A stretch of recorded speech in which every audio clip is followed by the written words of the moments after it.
Hi, I'm Lisa Elle, and today I'm here with Chris Heaman. He is a discretionary portfolio manager who's been in the industry since 1993. He's amazing. And today we are going to be chatting about behavioral finance, how investors behave, and why do we behave the way we do when it comes to our money and investing? And what are some of the biases we may not even know that are happening to us? So take it away, Chris, and I really look forward to this chat today. Hi, Lisa. Yeah, I've even changed my little bit of my background to give us a different look. Today, we're going to talk about the human brain and how it works and some of the behavioral side of things. So, as an overview, you got to remember that finance or economics has been around for a very long time. So is psychology, but they really haven't come together until the last 15, 20 years. We've really been focused as an industry, as economics and finance and investing, they've been focused on the rational human being. That's somebody I've never met. I don't know if you have. So, what I thought we would do today is we do a little bit of an overview. It's a very deep topic. So, maybe we could spend the next few sessions going through some of the details. We're going to take a look at how are these things affecting us as investors. And before I got into finance, before I got into money and investing, my education is in psychology. It's sports psychology. And I always found the human brain fascinating. So this is right in line, my favorite topic.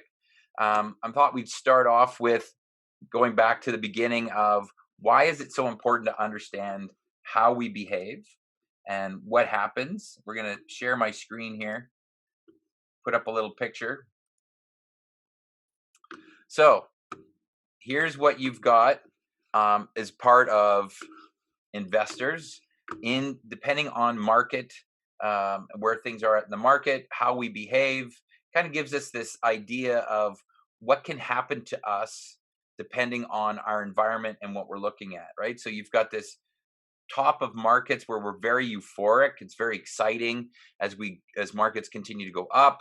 And then when things roll over like they did in March, we've got a lot of these other emotions that kick in. Okay. And we're trying to battle internally how we feel and what we should be doing. Kind of that rational, irrational, illogical part. Okay.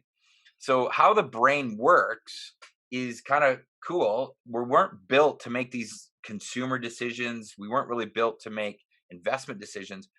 What our brain was built for was to keep us alive on the Serengeti and make sure we didn't try and pet the saber-toothed tiger. So we have some of the emotional and internal automatic things.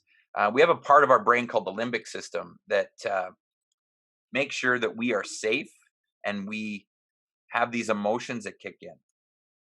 So when we look at how the brain works, there's the left side of the brain and the right side of the brain. People hear about the logical side of the brain and the creative or the artistic side of the brain.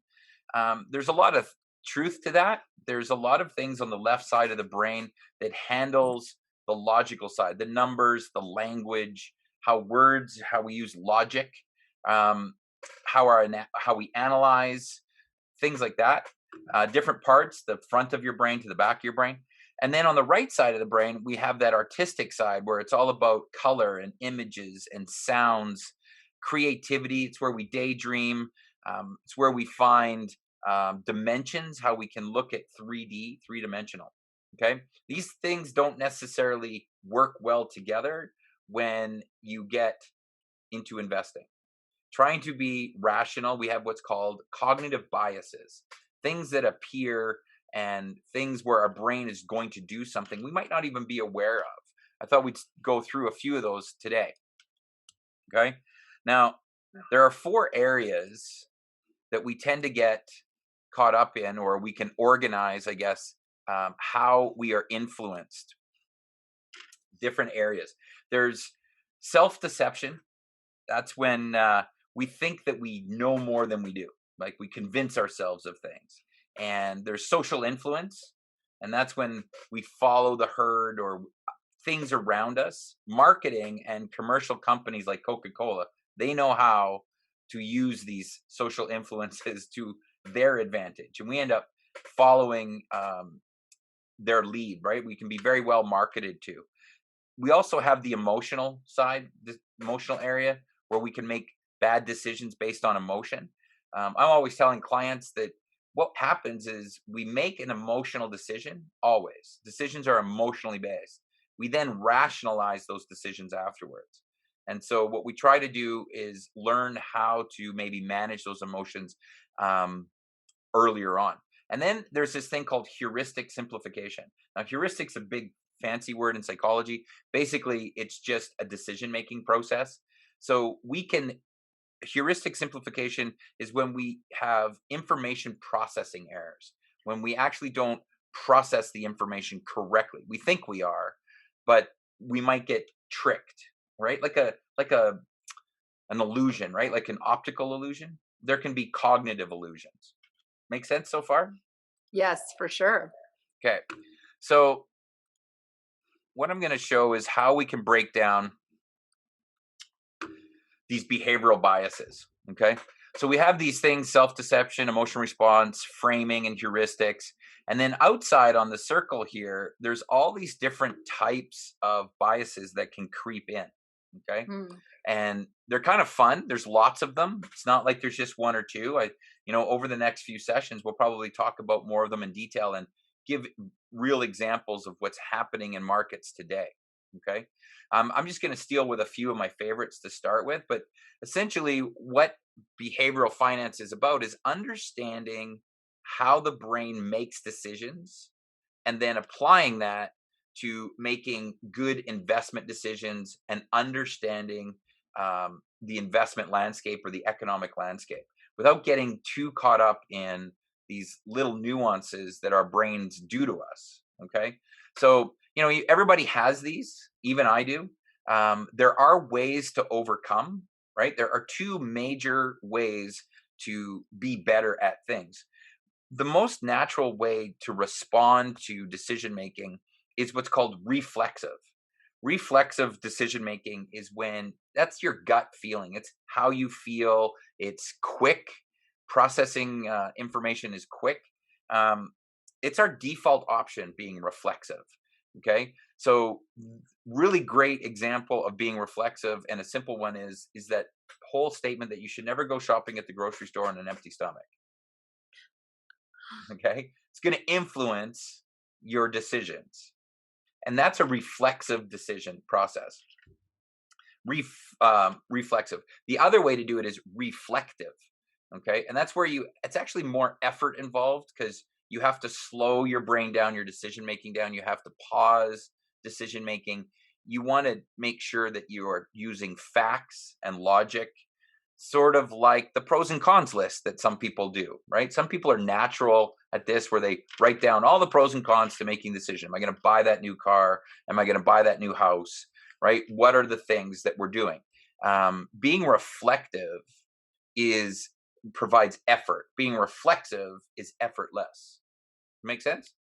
Absolutely. Yeah. So to help with our reflective decision making process and to overcome our biases, right, or to recognize that the bias is there, you got to have to understand what are some of the things we can get caught up in, right? Because we have to sit down and slow everything down.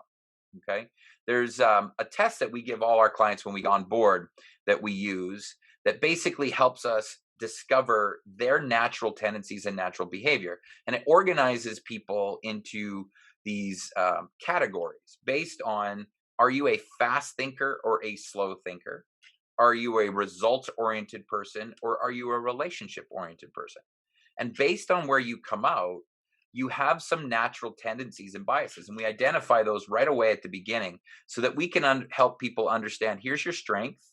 You organize money very well. You compartmentalize. You're able to do budgeting well. To weaknesses, which is you stampede in and out of investments. You get all excited. Losses, they hurt more for you. You're very emotionally attached to losses. If we can identify and understand how people naturally behave, we can help guide them in the right frame, make sure that or guide them in the right way so that they can frame their investment decisions better. Okay. Let me Okay. jump into showing a couple of examples. Okay. What I'm talking about. It's fun to talk about, but it's nice to see these examples. Okay. So here are some examples of some of the biases that we can do when we make our decisions in investments. We can have optimism, right? And we can have overconfidence bias. I once had a friend tell me that there's a fine line between optimism and stupidity. You got to find where that line is. Okay. We also have anchoring biases. Get hit with anchoring biases all the time. Good negotiators know how to use anchoring biases. And when you're for a job interview and people ask you, "Well, what would you think would be a good salary for this position?" Right? That's when anchoring biases are used by human resource people, right? To try and keep you within the band. We have loss aversions. I'll give you a really good graphic here to talk about loss aversions. It's where people don't understand that they actually have more emotional pain, 2 times as much emotional pain for a loss as they have the same pleasure reward for a gain. And keeping that in mind, some people spend more time trying not to lose money than they are trying to gain money. And we can make decisions that affect. So that's where you hear about, well, people sell the winners and keep the losers, right?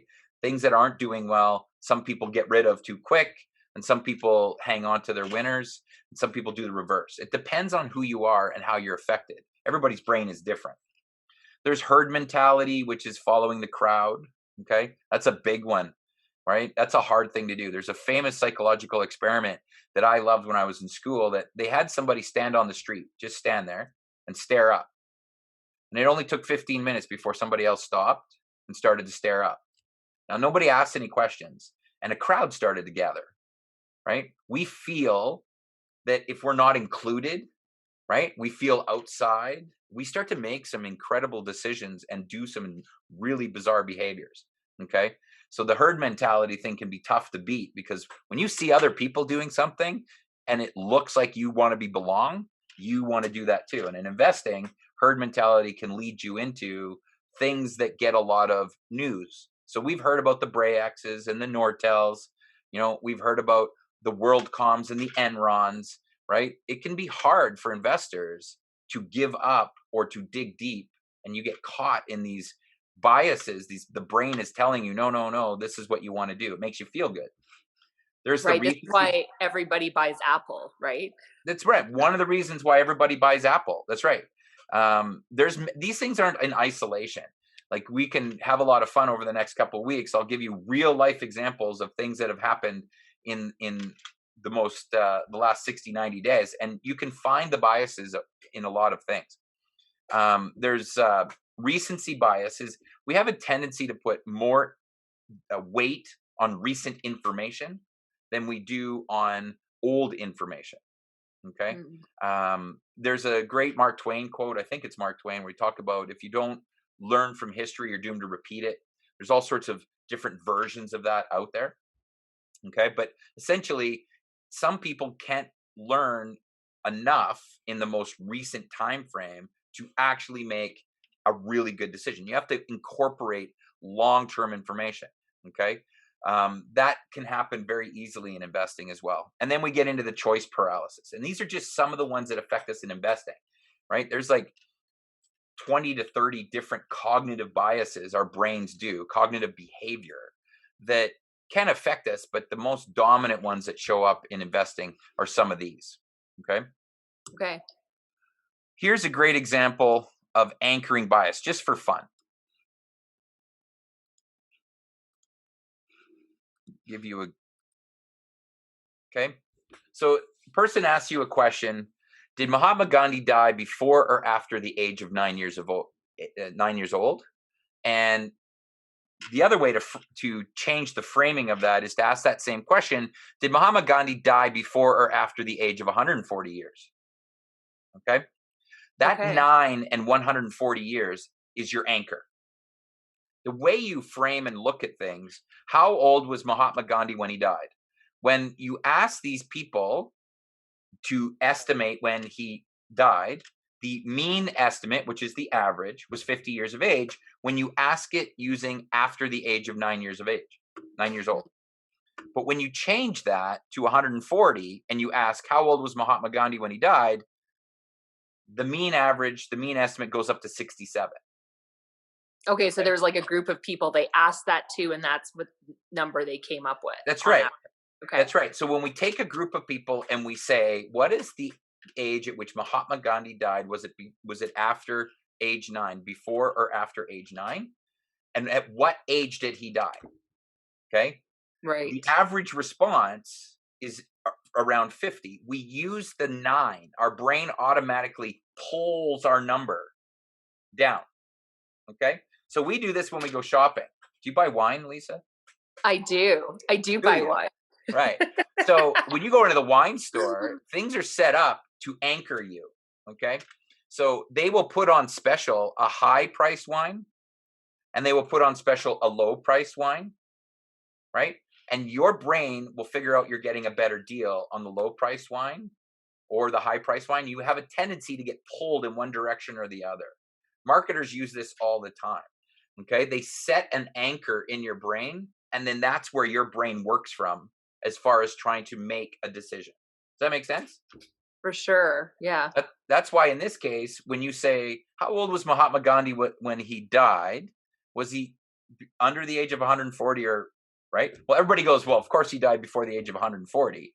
And now you're trying to make, he must have been in his late 60s, early 70s. So you guess 67. When And you what ask, age did he die? You need to tell us now. I don't have that answer. I should have looked it up. I know we have to Google that, right? You have to Google that. Right. Yeah.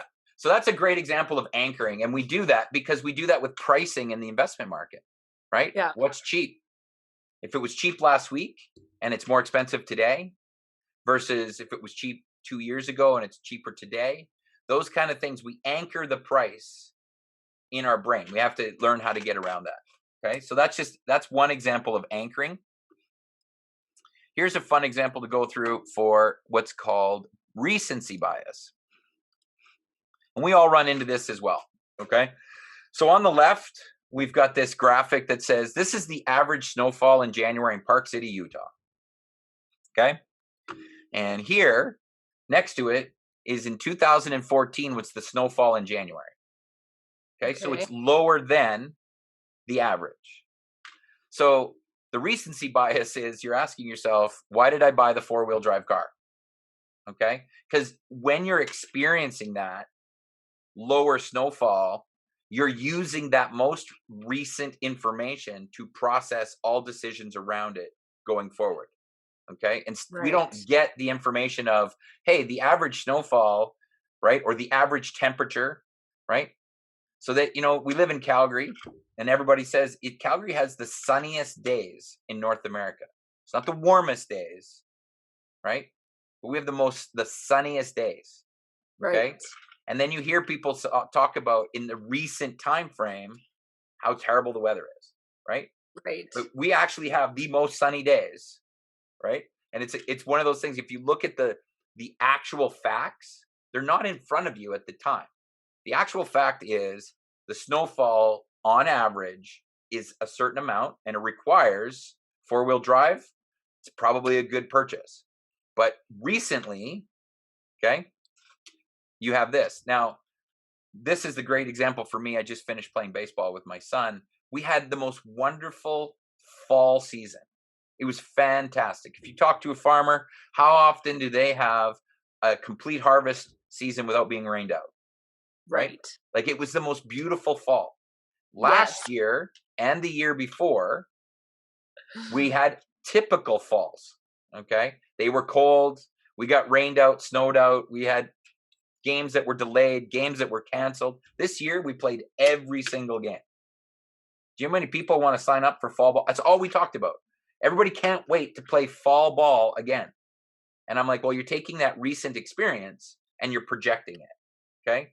A fun one I like to always do things when I do presentations or with new clients is to talk about the Jetsons. Now I'm 50, so the Jetsons not always somebody can't remember the Jetsons, but the Jetsons were great in showing us some of the behavior that we can get caught up in that it was a cartoon that projected what it would be like to live in our lifetime right now. What was it going to look like? And what did they do? They were recency bias. They took the most recent experience, which was the 1950s Ozzie and Harriet kind of lifestyle with, right, the dad being the sole income earner and the mom, and they had a maid, and the, the nuclear family after post World War II kind of stuff. And they projected that into the future. And all that they did is they had a robotic maid and they had a flying car, and they did this, right? But it was actually a recency bias because they were using the lifestyle that they were living when they made that cartoon, Right. Right. right? For sure. Yeah. So that happens all the time. Recency bias. Okay. No, that's great. Our Yes, I can last think of one many today is situations. the one that I talked about in regards to how we feel pain differently. Okay, how we feel the pleasure of winning versus the pain of loss. Okay, um, the loss aversion is one of the big ones that happens in the investment world all the time because people make decisions around how they feel making money and losing money. So Mhm. again, if you put the pleasure and the pain axis here, we've got a high of 2,500 and a low of 2,500. Okay. And then Okay. on the other axis, we have losses and gains. So when we make $1,000, we feel 1,000 pleasure points in this example. Okay. Okay. But down here on the other side, when we lose $1,000, the pain threshold is twice as big. The actual emotional experience is 2 times on the loss side compared to the pleasurable feeling on the gaining side. Mhm. Okay. So we stay away from the loss. We do a lot of things. People will do a lot of things to stay away from the loss. Okay. Because it's taking that loss is a painful experience emotionally. There's a lot of reasons behind that. There's other biases that keep us in there. Okay. But as far as how we make decisions, anything to do with a loss, we have a twice the twice the pain compared to 1 times the pleasure for making that gain, for winning $1,000, for winning $100,000. How we feel. Okay, it's Oh, for sure. also, the reason for this is the way that our limbic system works is we actually want to feel that pain to keep us away. It was built around to keep us alive, right? For us to evolve and to continue to procreate and make sure that we're not going to have, if you're out there on the Serengeti, you want to feel that fear, right? Versus having this 1,000 pleasure points of $1,000 gain. Now, back then we didn't have investing and we didn't have all these lotteries and things like that we have today. So as a consumer, we're trying to make rational decisions using a brain that was designed to keep us alive. It hasn't evolved. Consumerism is not hundreds or tens of thousands of years old, right? It's Mhm. decades old and hundred. The consumer lifestyle we live in today is continuing to be more prolific, right? We get bombarded with marketing messages, and now we all walk around with technology, and we can be tracked, and we can be told that something we like. So when we start to get into this world of, once they know about us, right? Our spending habits, and a company knows that you bought here before. If do you use Amazon? Oh, all the time. All the time, Amazon Prime, right? So when you go Oh, onto yes. Amazon, I'm always fascinated, right? That I bought groceries, I had it shipped, and then the next time I sign up on Amazon, it tells me what other people bought, what I might like. Okay, they kind of connect that. That's where the brain has a hard time, because if you put that information out in front of us, there's a lot of these biases that can kick in and tell us, oh, I got to buy that because it makes sense, right? Well, it Right. actually doesn't make sense. I wasn't shopping for peanut butter and I wasn't shopping for new sheets. I was shopping for something else. But all of a sudden, right, Your I cart get is filled with all my the stuff card you is don't filled need. and my dollar values for costs are going up. And I'm like, why did I do that? Right. So Yeah. all of these little biases are there's a lot more that we can go over at different sessions, but you know, behavioral finance is that intersection where we start looking at the ability of our mind and our brain to function properly or to take in information and make good decisions with it versus the natural responses that we tend to do as humans. Okay. And no understanding where these things come from, going back to making sure we understand how these different things can affect us. Here's my little graphic, right? Are we using biases that are self-deceiving, right? How we can convince ourselves that we got a great deal. Okay. You ever bought a new pair of shoes because you saved money on buying the blouse? Oh, for sure. I'm Right. sure I have. Right. Um, Also making sure our emotional responses, okay, how we frame things recently, and as we get into these sessions, recently going through an economic distress, it's important how we frame things. So if you drop 50% in value, what do you need to break even? You need 100% return on the way back up. Okay. So some of our economic information that we're getting on what happened during the COVID crisis and in March, you've got all these things that came down and we dropped significantly. But then when we report them, when news media reports them, or we get the information and we base it off the bottom, how we frame it, right, can provide us a lot of confidence and a lot of optimism. Right? I'm not saying we shouldn't be optimistic, but we also have to understand, how are we looking at this? Are we looking at this that we've had a 60% recovery or a 50% recovery? Or are we looking at this that we're still 75% lower or 60% lower than we were? Okay. And that can help us make these important decisions. When you get into how does your brain actually process information, that's your heuristics and how we can have this anchoring effect happen to us. There's things like confirmation bias, right? That what we have a tendency to do is pre-decide.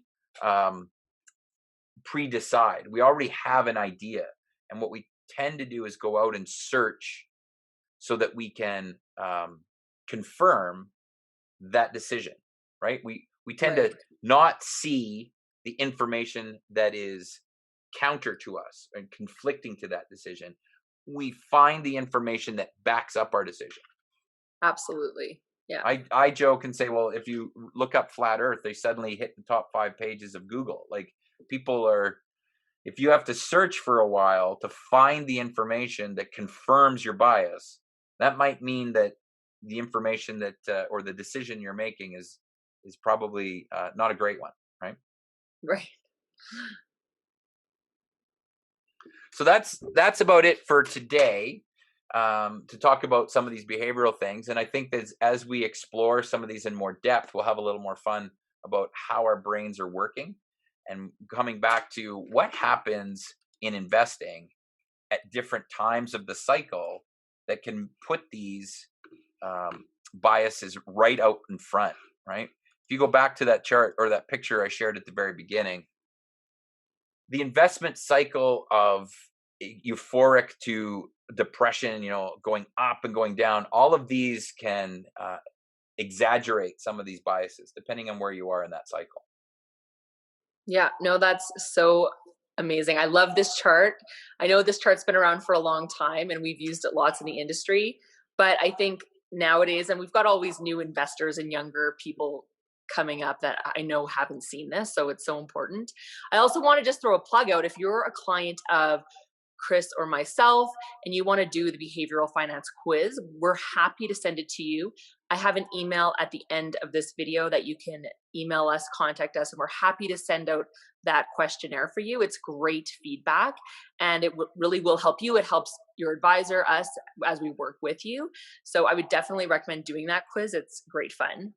Better Yeah, than a cosmetic quiz. it's a great place to start, right? Yes, If you for can sure. understand you, none of us come with an instruction manual. We're trying to figure this all out as we go. And doing the analysis kind of gives you a good start of, how do I naturally behave and what are some of the things that can affect me? How do I manage those? Yes, absolutely. So that's amazing. Thank you so much, Chris. This has been so helpful. No And I problem. guess we'll see you next week. Next week we'll continue on. Sounds good. Have a great Okay. day. Thanks, Lisa. Bye-bye.